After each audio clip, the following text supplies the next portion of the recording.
a record-breaking fast-printed solar panel, a solar plane that also breaks its own record, and the closest thing to perpetual energy we have ever seen, all on this week's Green Tech Weekly! Welcome to Green Tech Weekly, the show where we geek out about the green tech that could save the planet. This is show number 97. I'm your host, Ego Geeko, and this is my sidekick, the Faceless Scott. Hello, world! Hey, I've got a question. What's that? You always call me the Faceless Scott, but I'm not sure why. Simple. It's because you never really want to be on camera. What do you mean? See? Just like that. What? Anyway, let's get on to the show. Sounds good. In our first story, the completely solar-powered plane called the Solar Impulse broke its own long-distance record in what they are calling the journey across the USA. This is only one leg of its trip and started in Phoenix, Arizona and landed in Dallas, Texas after an 868-mile record-breaking flight. The next 3 hops will get it all the way to New York City. New York City!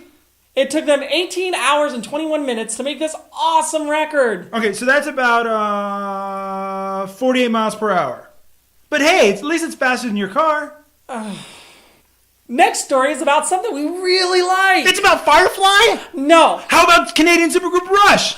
No. Robot overlords that will take over the universe by time traveling back to 1985 in a souped-up DeLorean where they already have Abraham Lincoln, all before the captain has time to save the ship? No, but wow, that would make an awesome movie. Copyright 2013, Green Tech Weekly. Good idea. This is about a printer that can print solar panels. But they've been printing solar cells for a while. You know, like 3D printers. Oh. And this one can print at the speed of 10 meters a minute. At 10 meters a minute, it would take about 1,111 hours to print all the way around the Earth? Wow. The printer was developed by the resident smart guys at the Victorian Organic Solar Cell Consortium with help from the University of Melbourne and Monash University. This type of solar panel is called polymer solar cells. Bonus, these things are flexible. They'd have to be to go all the way around the Earth. They say that it's basically the same technique that they use to print t-shirts. But for all the technical and chemical specs, check out the doobly-doo. The doobly-doo, saving us from having to say big words since 2011. These organic printed solar cells can get 80 watts in the lab, but in the real world, they're getting about 10 to 50. So they have a ways to go. Yep, the plan is to use these in PV laminated windows and the exteriors of homes. But for me, I want them to coat my car with these things. It's only going to help range, not speed. Oh.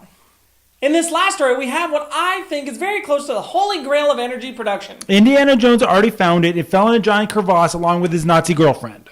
You're right, but this one's about water and I can swim, so we should be okay. Good. This new idea is a way to store energy at the bottom of the ocean. The basic idea uses the pressure of the ocean to rush past a generator. Then they use some of the surplus energy to pump the water out and start the process all over again. That's awesome, but how is this the holy grail, or as you called it at the beginning of the show, the closest thing to perpetual energy? I mean, perpetual energy is impossible. Nothing is impossible, just highly improbable. How? It works on the facts that the ocean will have pressure to fill the tank and a generator to pull the power from that. So I don't see us running out of the ocean too soon, and the generator will require basic maintenance. At the bottom of the ocean. I don't see this thing really ever running out of energy, so basically this thing's going to run until the oceans run dry. I see what you mean. The resident smart geeks at the Schramm's company and the Subhydro AS out of Oslo, Norway, say that the deeper the tank, the more energy generated. No word on when this will be out in our oceans, but reading through the story, click the link in the doobly-doo. We should see this very soon.